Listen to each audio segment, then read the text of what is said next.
Joseph Stiglitz is widely considered to be one of the most influential economists alive today.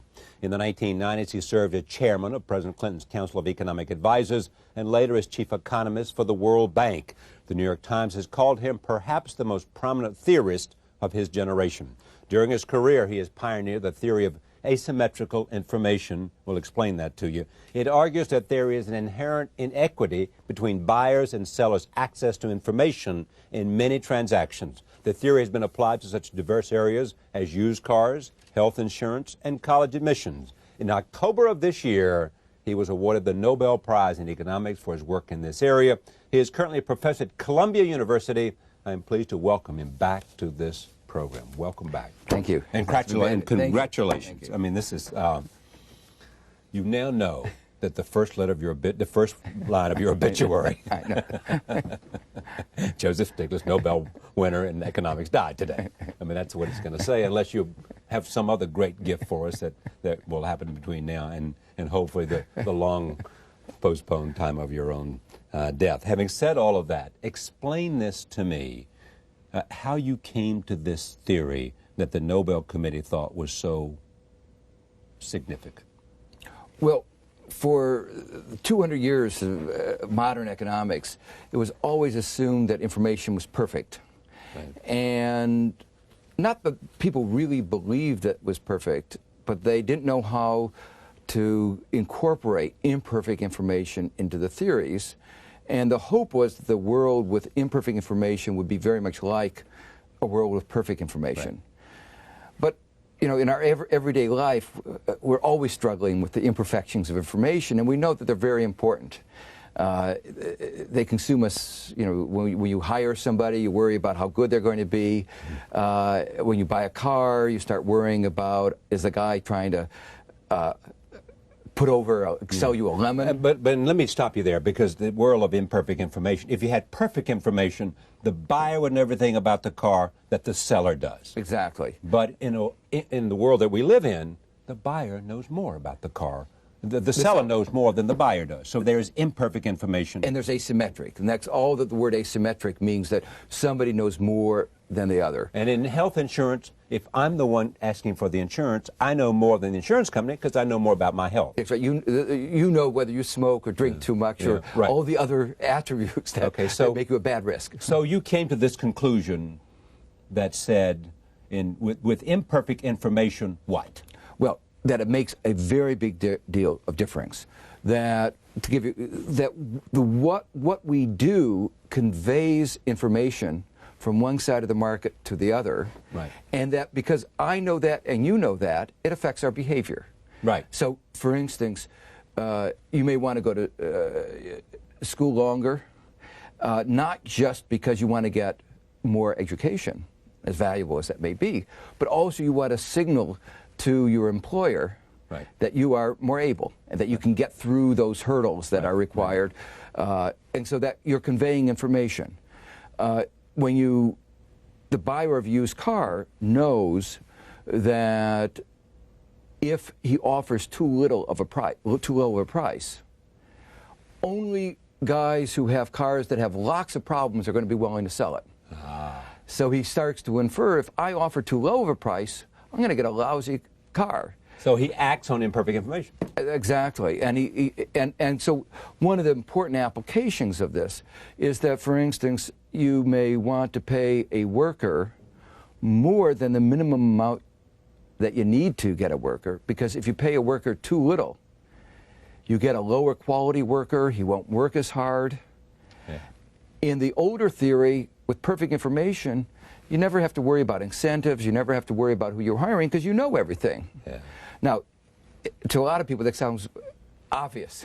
How did you get a Nobel Prize for that? Exactly. They say. And the answer is, first of all, to change the way people think, and they thought about models, economics, as if there were perfect information in a particular way for 200 years, to change that is a lot of work. And secondly, to really convince people of how important this was, one had to construct simple mathematical models. And it's not as easy as it might seem, because when I know that you know that when I'm taking a certain action, it's conveying information. Right. But now you know that, and that Affects what you convey. exactly. And so you have to think simultaneously about what inferences you're making from what I do and what I do, and that all has to be done at the same time. And that's not so easy. Now, what this says in the great world of economists is that along came people from Chicago like Milton Friedman and others, and at the Hoover Institution out there, who said markets will always perform what? Perfectly or Efficiently. Efficiently. Efficiently, that's right. Go ahead. And one of the important results of this is, as I put it, the invisible hand is invisible partly because it's not there. And Yes. so the fact is that markets often are inefficient, and there's an important role for government. So this really provides part of the intellectual rationale for why there are certain things that government really ought to be doing. Markets fail. Markets don't, by themselves, don't work. Okay, the first thing that people are watching you are going to say, doesn't he believe in markets? Doesn't he have faith in markets? Yes, I believe in markets. I think markets are at the center of our economy. But markets by themselves often run into problems. Think about the S&L debacle that we had a little over a decade ago. Unregulated markets, banking system, made loans that were excessively risky. There was looting, in effect. They made loans to their friends. And the consequence, American taxpayers had to bail them out. For a greater good. And if you had recognized beforehand you needed regulation to prevent this, we would have avoided that problem. So the market had been fixed beforehand. If the market had been regulated beforehand, your argument goes, you wouldn't have had this problem of these excessive loans. That's right. It was because of the deregulation that occurred during the Reagan era that we had the S&L debacle. And that's an experience that countries have had around the world. It's just not an American experience. It's really a universal experience. So you would think then that you would support bailouts around the globe. No, what you're... I know where I'm going. All right. You would think you'd support the bailouts, but you don't, because what happens when the IMF and the World Bank want to provide funds, you think that they, in order to give the funds, set up too strict conditions, and you said, I'm out of here. Yeah, it's more than that. There are, quite often when they give the funds, they put on all kinds of conditions that interfere with their democracies, that take away their right to make their own economic decisions, even political decisions. But there's more to that. Typically, the bailouts, the money from the bailouts goes to keep exchange rates at levels that are unsustainable. And when they're at that higher level, what happens is that people in the country use that to take money out. The rich people get their money out, leaving the country more indebted, but nothing positive comes out of that. For the mass of the people. For the mass of the people. Like in Russia, it's an extreme case of this, where the IMF lent over $5 billion in July of '98. The next day, that amount wound up in Cyprus and Swiss bank accounts. The people in Russia now have to pay the IMF back. Yeah.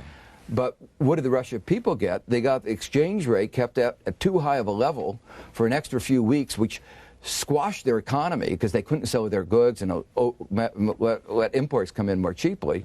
Finally, when the money ran out in August, the exchange rate fell, and then they started to grow again. When you made this discovery, in what year? When did you write your model down, your theory down? The work began around 1969. 20 years ago. 30 years 30 ago. years ago. 32 years ago. Actually, when I was in Kenya. And then much of the key work was done over the next 5-6 years. But it's been going on since then. I've always wondered, why is the Nobel Committee so long in recognizing what obviously was a good idea? That's a good question, and I think there are a number of reasons for that. This was a very revolutionary idea, yeah. and some of the consequences are very revolutionary. Yeah. And you know, Adam Smith's invisible hand is one of the most widely, strongly held beliefs among people who want to have a minimal role for government. So you were challenging the orthodoxy of the of belief in markets. Exactly, and doing it in a way that was totally within the economic system. You know, in the sense, I took exactly their models, yeah. and changed only one assumption. I said Imperfect knowledge. Imperfect knowledge. And you said, you know, I said there are other assumptions I disagree with, but I'm going to play your game. I'm going to take all of your assumptions, but I'm going to change only one that you have to agree I'm right. I mean, you can't, you know, this asymmetry of information, you have to agree that that's there. And let's see what happens. And when you started looking at what happened, the results were so dramatic that it was a change in the paradigm of economics. Yeah, people started making decisions based on the imperfectibility of the absence of perfect knowledge. They made decisions based on that. All the time. Right. If you assume that markets don't perform perfectly all the time because knowledge is not perfect, or it is not symmetrical, it is asymmetrical, what do you do to markets to make them, help them, stimulate them to perform better? Well, the first implication is to realize that when markets are imperfect, they behave differently. Right. So you can't pretend that markets are perfect when they're not. So the first thing is you realize that you need a role for regulation, for instance, in the financial markets. Right. Financial markets are concerned with gathering information, but they also need to be overseen. So that's the first thing you do. You recognize that there are a variety of ways that we can make markets more open, more transparent. For instance, one of the important roles of the Securities and Exchange Commission are the disclosure requirements. And one of the big issues that has been recently debated are the fair disclosure regulations, the FD regulations, which say that we shouldn't be, the company shouldn't be creating asymmetric information, which many of them are doing, because they're disclosing some information to some analysts, but not disclosing that information to others. So they're exacerbating the information asymmetries. And disclosing everything is the idea of transparency. Exactly. All right. Let's take today's economy, not the markets plus, today's economy. The President and the administration and the Secretary of the Treasury and Mr. Lindsay all believe that the best way to grow the economy is a tax cut. Tax cuts influence markets? Yes, but the real question is that the most effective way of stimulating the economy? Let me give you an example. And the issue is partly who gets the tax cuts as well as the magnitude. One of the things is it's not just the amount of money. If you spend money badly, you're not going to get anything from it. So, for instance, in the administration tax cut proposal, it's not, for the so-called stimulus. Right. A family of four, $50,000 income, the kind of families that firefighters in New York City, over the next 4 years, under the administration's proposal, you know how much they're going to get? No. Zero. Zero? Yeah, zero. But what I call a typical family of four making $5 million a year. How much will they get? Over 4 years? Yeah. $500,000. Now, why is that? That's the administration's tax cut. That's the way it's written. That's the way it's written. Now, to me, it doesn't make any sense. It doesn't make any. It's not fair, but it doesn't make any sense as a stimulus package. You give a low-income person, somebody that's been thrown out of unemployment, who's seen their income fall by 75%. You know, our unemployment insurance system. Let me anticipate you. If you give them $1, they'll spend the $1. Exactly. Whereas if you give somebody that's rich $1, they're not going to spend it. They're just going to they'll save a lot of it. They may spend a lot, taking vacations in Europe or whatever. But it's not going to. But the poor will spend it because they have to spend it to stay above water. Exactly, especially the poor who've been thrown out of jobs. And what's wonderful, what's good about, from a stimulus design point of view, of unemployment insurance, is that when you provide more money to the unemployed, if the economy does well and the unemployment goes down, we don't have to spend much money. If the recession turns out deeper and longer than people expect, then automatically you put more stimulus into the economy. So it has what I call flexibility. It adjusts to the situation of the economy and has the money going when you need it.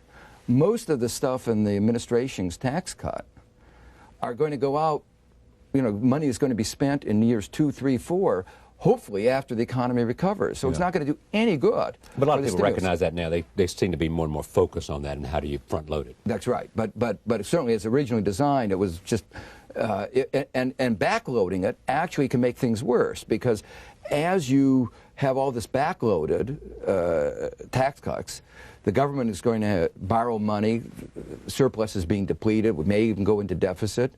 That means interest rates, the medium and long-term interest rates, will go up. So while the Fed is lowering the interest rates the short term, it's not having much of an effect on the medium and long term. Your prognosis for the U.S. economy over the next year? Not very optimistic. And one of the reasons I'm not very optimistic is they're not going to do what you just said. Exactly. and so let's assume. But because you think the policies the policies to ignite growth in the American economy, articulated by the Bush administration, you believe, are simply wrong based on the reasons you said. So therefore, we're not going to get out of this recession, which we're now in, for how long? Well, until we change the policies? Or? Well, no, there are natural restorative forces in the economy. Yeah. And, like what?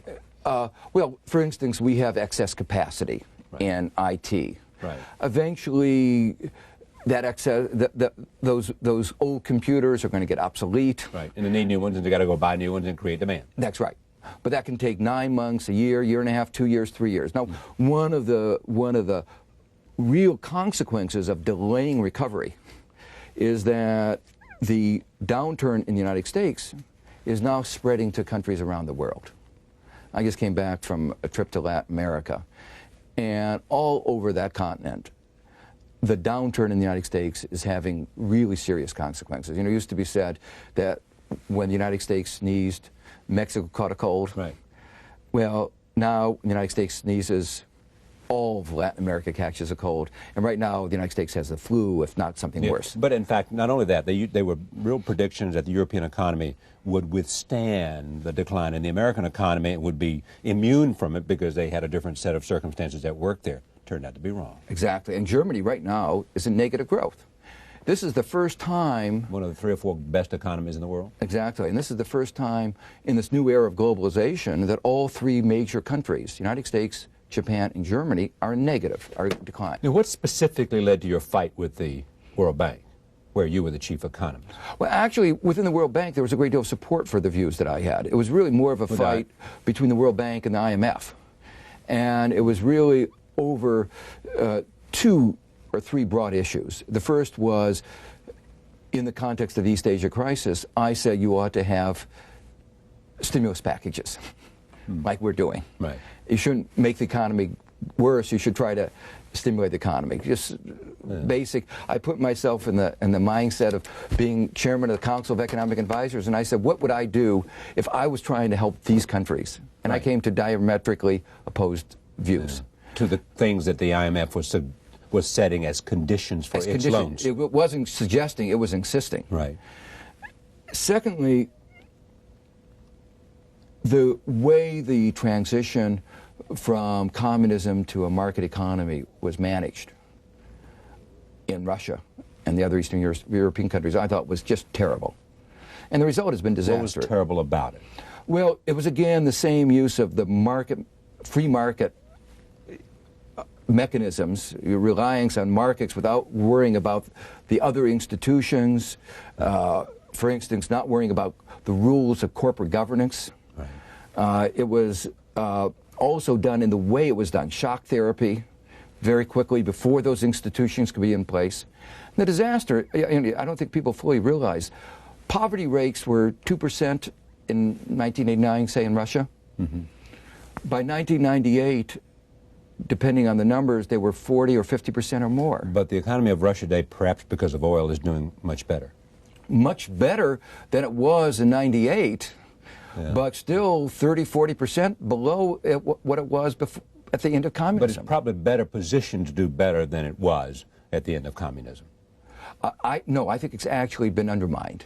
You really do? I think there's been a lot of capital, human capital left. You know, a lot of the best people have come to the United States. Enormous amount of capital flight. Capital, you know, while money was put in, one of the conditions the IMF always talked about was capital market liberalization, allowing money to flee. So you don't think they're on the right track? I think it's been... now. What? Now. They're better off, but there are two reasons why they're better off. The price of oil went up, and they devalued. Right. Now, the impact of the devaluation is wearing off. Japan. What's going to happen to Japan? Japan's in a very difficult position. Even I knew that. And the problem is that everybody agrees that it needs to do structural reforms, changes in the banking system. The problem is that typically when you do structural reforms, it pushes the economy down. And secondly, it's very hard to do structural reforms to the banking system when the economy is in recession. You get rid of the bad loans. Right. A few months later, more bankruptcies, you have a lot more bad loans. So the structural reforms make the depression worse. Right. And the depression makes it impossible to have successful structural reforms. So that two-way interaction means that they missed the opportunity to do those structural reforms when the global economy was in a much better shape. So what they really need to do, and about the only thing they do, and they are moving in this direction, is a lowering of their exchange rate to make them more competitive, that will increase their exports, and that will help stimulate their economy. Thank you for coming. Thank Pleasure. you. Joseph Stiglitz won the Nobel Prize for Economics. He is at Columbia University.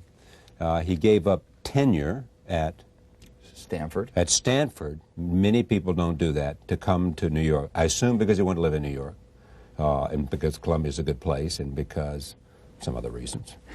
But you're here in New York at Columbia doing work. Can you tell me in a half second on what? Well, the work I do is in three different areas. Some of it's continuing my theoretical work. Right. People like Bruce Greenwald on and the economics of information and with implications for monetary theory. Some of it's international. Right. Trying to understand the process of globalization, the role of the state in this new globalized era. And some of it is with a new, you might call think tank, something called the Initiative for Policy Dialogue, trying to promote democracy in developing countries, trying to promote the idea that developing countries ought to have a choice. And they ought to have an informed choice, and we ought to be able to help them make their decisions for themselves. So it's trying to disseminate the ideas that are not only I'm working on, but people all over the world. So this is a global effort in which I've involved people in every continent, and in trying to promote the notion. It's called the Initiative for Policy Dialogue, to promote policy dialogue and economic issues around the world. Thank you for coming. Thanks.